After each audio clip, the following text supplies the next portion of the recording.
It is Loki Day. The season premiere of the Loki show has just dropped. How was it? How does it stack up to the other Marvel properties? And also, am I ever going to do a review for episode 6 of Falcon and the Winter Soldier? Let's talk about it. I'm on that real shit. Drew be on that real shit. I'm on that real shit. Drew be on that real shit. I'm on that real shit. Who be on that real shit? I'm on that real shit. Real talk. What's good, everyone? What's good, legends? What's good, whatever the hell I will decide to call you guys. It's been a while. Finally. I wanted to come back and talk about this show. So let's cut the bullshit and let's get right into it. Loki. Loki dropped on Disney Plus, starring Tom Hiddleston as the title character. And unlike WandaVision and Falcon and the Winter Soldier, this is Loki by himself running the show. And I think Hiddleston actually has the chops to do this. And you see that so much in this episode. Now, one thing to remember before we get into the review is, number one, there's going to be some spoilers because you know how it is. And number two, this is the Loki from right after the Avengers in 2012, as it states right in the beginning of the episode. Meaning, all of that character development that we saw from Thor: The Dark World, Thor 3, Ragnarok, and Avengers Infinity War, all of that is out the window because it hasn't happened yet to this current Loki. So the episode starts in 2012, during the time heist portion of Avengers Endgame. Here we have a few extra scenes and a few different musical cues that didn't happen in the actual movie because, you know, it's been a couple years now and time moves on. But we see Loki take the Space Stone and warp out of there, and he ends up in Mongolia. So right away he gets met up by some locals, and he stands on top of a rock to have them looking up to him, and he starts doing his, you know, I am Loki of Asgard, blah, blah, blah, you will bow to me, and they start speaking to him in Mongolian, saying, who are you, why have you come to our home? So he realizes that talking is not going to help him out this time around. However, a couple doorway portals open up, very similar to the doorway portals from the Disney movie Soul, which I actually did a review about a few months ago. And a few people hop out of there, including the actress, old girl, I can't remember her name, but she was from Lovecraft Country. And they go to arrest Loki, and of course he starts with like his typical shit talking, like, you know, don't you know who I am? And old girl from Lovecraft Country, she is actually known as Hunter B-15, smacks him with this, I don't even remember if they call this stick or not, but like it makes him fall in 1/16 normal speed. And these cats are from the Time Variance Authority. So they take him, take the Space Stone, go back into the portal, and then we're at the TVA headquarters. Now this is really cool. Because the TVA headquarters sends Loki through a few different areas, and each area is more humorous than the next area. The first one, he's still in his fine Asgardian leather, and this robot zaps all of his clothes off, and he falls down a chute and goes to this area with this little person. And he says, before he goes through this like detector, like a metal detector or something, the little person, he says, are you to your knowledge born originally organic, or do you know that you are a robot or not a robot, and do you possess what most organics would call a soul? And Loki's like, wait, how many people don't know that they're a robot? And before he goes through the thing, he's like, wait, what if I'm a robot and I don't know it?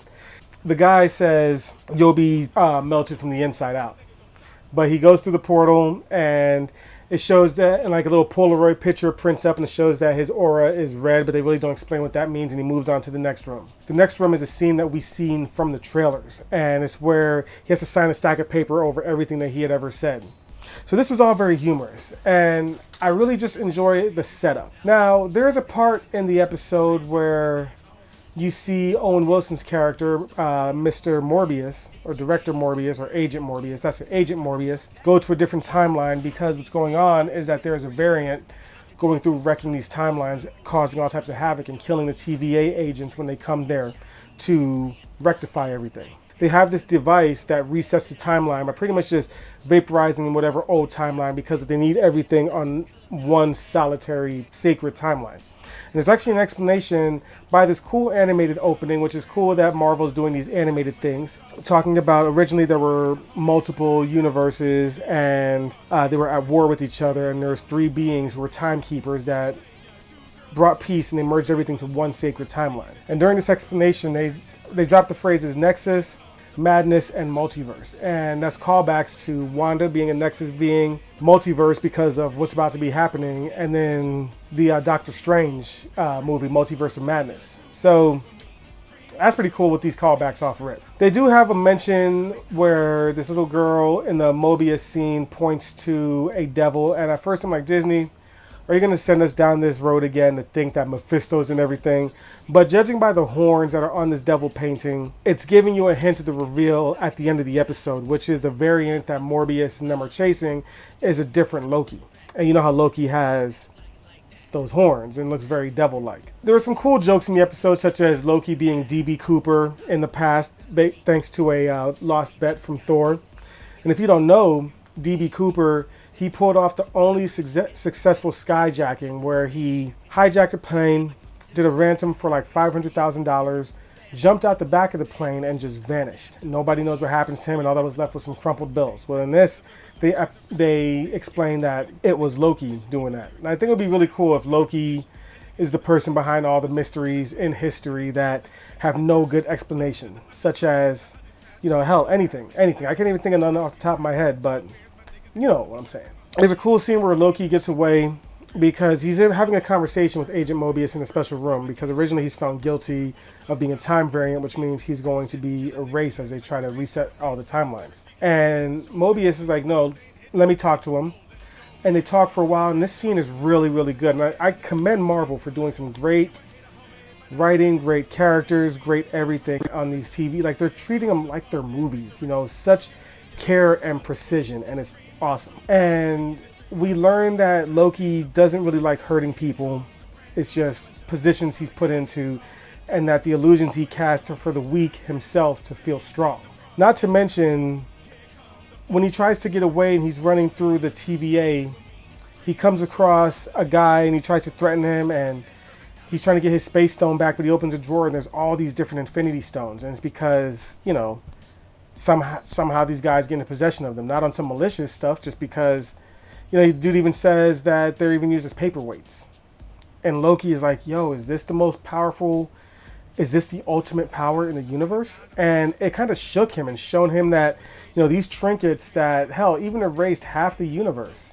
He doesn't know that happened, but that can, you know, are nothing to the TVA. Absolutely nothing. And they pretty much have powers of the Infinity Stones already. You know, going through time, they're changing realities, they're doing all types of stuff. So they don't even need those stupid ass trinkets, which I think are still badass. But still, Loki finds a way to time loop Hunter B-15, and that scene is really cool.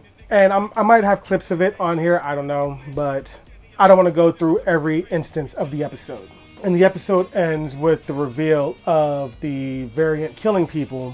And a really cool reveal, lots of fire, a hooded shroud, and everything like that. So we can't tell what type of Loki this is. It could be a female Loki, could be a young Loki, old Loki, or it can be like Paul Bettany having to fight himself in WandaVision. It could be just Tom Hiddleston being a bad guy and a good guy.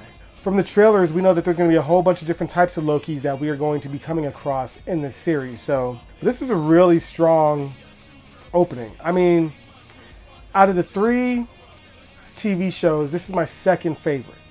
The first one will be Falcon and the Winter Soldier, episode 1.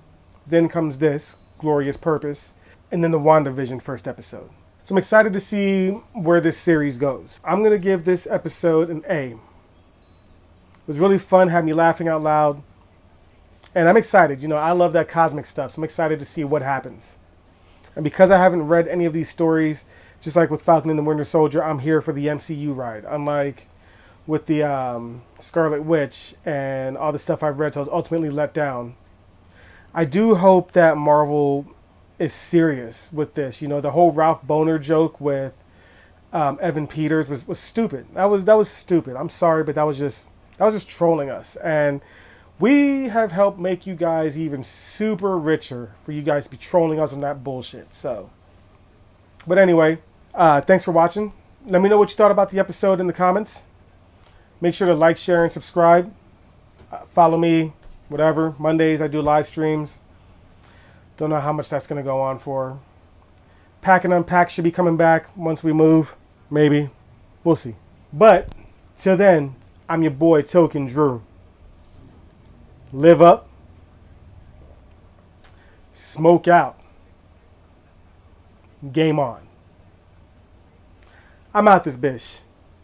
Thanks for watching. Download my album, Lusogo Collector's Edition, on all streaming platforms.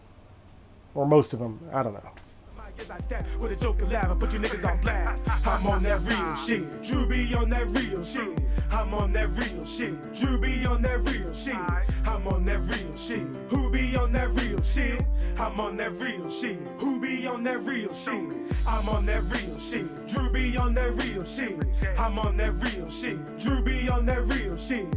I'm on that real shit. Who be on that real shit? I'm on that real shit. I hear the beating of a heart as I prepare for this trip. There's so many folks that touch my life that I'm gon' miss. Reminiscing on the past, man, I'm lost to this dream. Eyes open to this world, not believing what I see. Who watches the watchers? We the people seeing clear. The march is long and far, man, our goal is very near. Homie, oh my, I think we gon' die. Sky crying above as the snakes is in line. Why do we let them run free when we held down? Ain't no kings, ain't no crown, just this fool and some clowns. And I stand